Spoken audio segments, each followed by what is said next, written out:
Assalamualaikum warahmatullahi wabarakatuh. Jumpa lagi dengan saya Risman, Stambuk A42181352.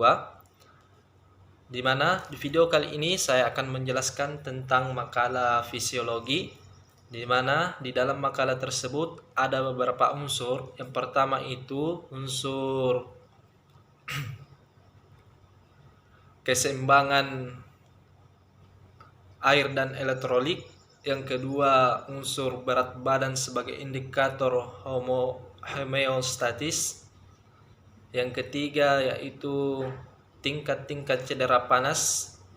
Yang keempat ialah dehidrasi dan keracunan air. Baik, kita mulai dari yang pertama, yaitu keseimbangan air dan elektrolit. Ada beberapa mekanisme pengaturan keseimbangan cairan dan elektrolit antara kompartemen. Yang pertama itu keseimbangan donan. Keseimbangan donan merupakan keseimbangan antara cairan intraseluler dengan cairan ekstraseluler yang timbul akibat adanya peran dari sel membran. Yang kedua itu adalah osmolalitas. Digunakan untuk menampilkan konsentrasi larutan osmotik berdasarkan jumlah partikel sehubungan dengan berat pelarut. Lebih khusus itu adalah jumlah osmol di setiap kilogram pelarut. Sedangkan osmolaritas merupakan metode yang digunakan untuk menggambarkan konsentrasi larutan osmotik. Yang ketiga itu tekanan koloid osmotik. Tekanan koloid osmotik merupakan tekanan yang dihasilkan oleh molekul koloid yang tidak dapat berdifusi, misalnya protein yang bersifat menarik air ke dalam kapiler dan melawan tekanan filtrasi. Baik, bagian kedua yaitu berat badan sebagai indikator homeostatis. Manusia dan kandungannya sekitar 40% dari berat badan tubuh individu.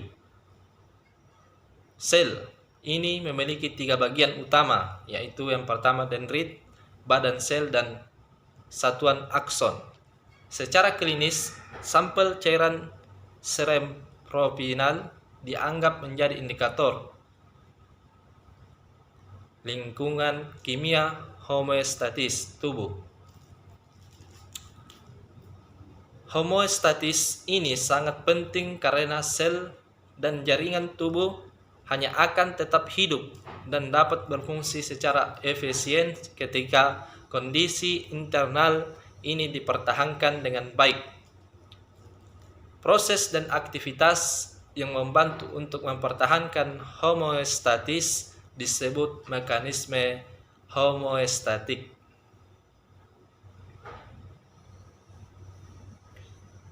Lanjut bagian ketiga yaitu tingkat cedera panas. Cedera panas yang paling parah dari cedera panas terdapat 2 bentuk, yakni exertional heat stroke dan umumnya terjadi pada orang muda yang terlibat dalam aktivitas fisik berat untuk jangka waktu lama dalam lingkungan panas. Penyebab secara umum diakibatkan oleh 2 hal, yaitu peningkatan produksi panas dan penurunan kehilangan panas. Peningkatan produksi panas terjadi karena peningkatan metabolisme atau infeksi spesies radang otak obat perangsang dan peningkatan aktivitas otot seperti latihan, kejang, tetanus, dan lain-lain. Sedangkan penurunan kehilangan panas dapat terjadi karena Yang pertama, berkurangnya keringat seperti penyakit kulit, obat-obatan terbakar, dan lain-lain. Yang kedua, berkurangnya respon sistem saraf pusat, yaitu manula, bayi dan anak-anak, alkohol, barbiturat, dan lain-lain. Yang ketiga, berkurangnya erta berlari pada cuaca yang dingin, sekitar suhu dubur di atas 40,5 derajat Celcius.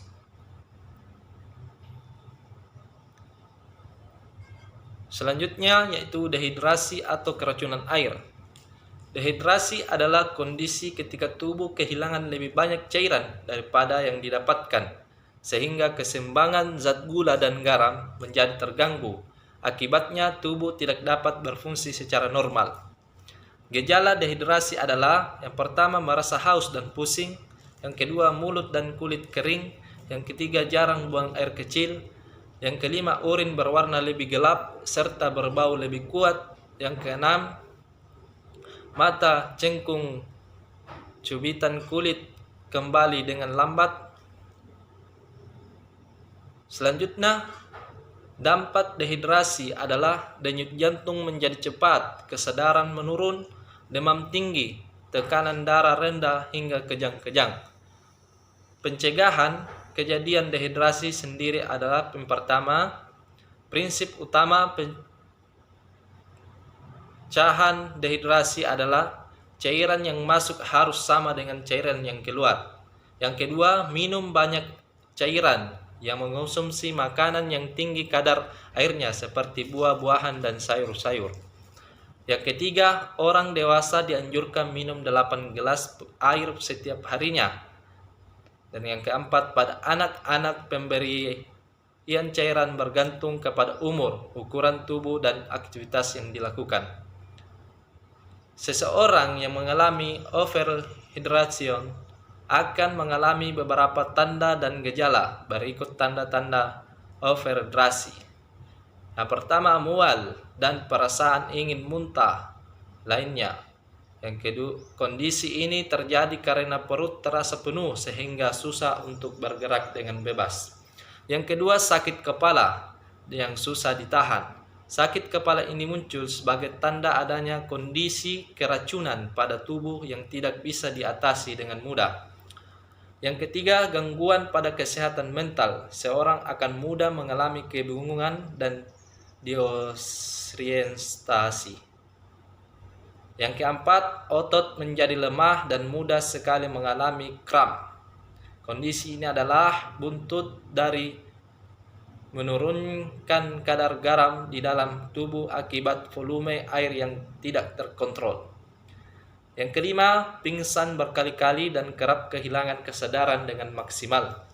Yang keenam, lumpuh di beberapa bagian tubuh. Yang ketujuh, koma akibat tubuh kekurangan elektrolit yang bermanfaat dalam menunjang organ tubuh. Jika mulai menunjukkan gejala overhidrasi, segera lakukan beberapa cara untuk menanganinya. Berikut ini beberapa cara. Yang pertama, jangan minum air lagi dalam jumlah banyak kecuali memang benar-benar membutuhkannya. Yang kedua, sebisa mungkin mengonsumsinya obat atau minuman dengan fungsi diuretik seperti kopi atau teh. Dengan konsumsi ini Anda akan lebih sering mengalami buang air kecil sehingga cairan di dalam tubuh bisa dikurangi dengan cepat. Yang ketiga, hentikan penggunaan obat yang menyebabkan overhidrasi. Kalau obat itu cukup penting, lakukan konsultasi dengan dokter terkait dengan kemungkinan obat diganti agar kondisi kelebihan cairan yang berbahaya tidak terjadi.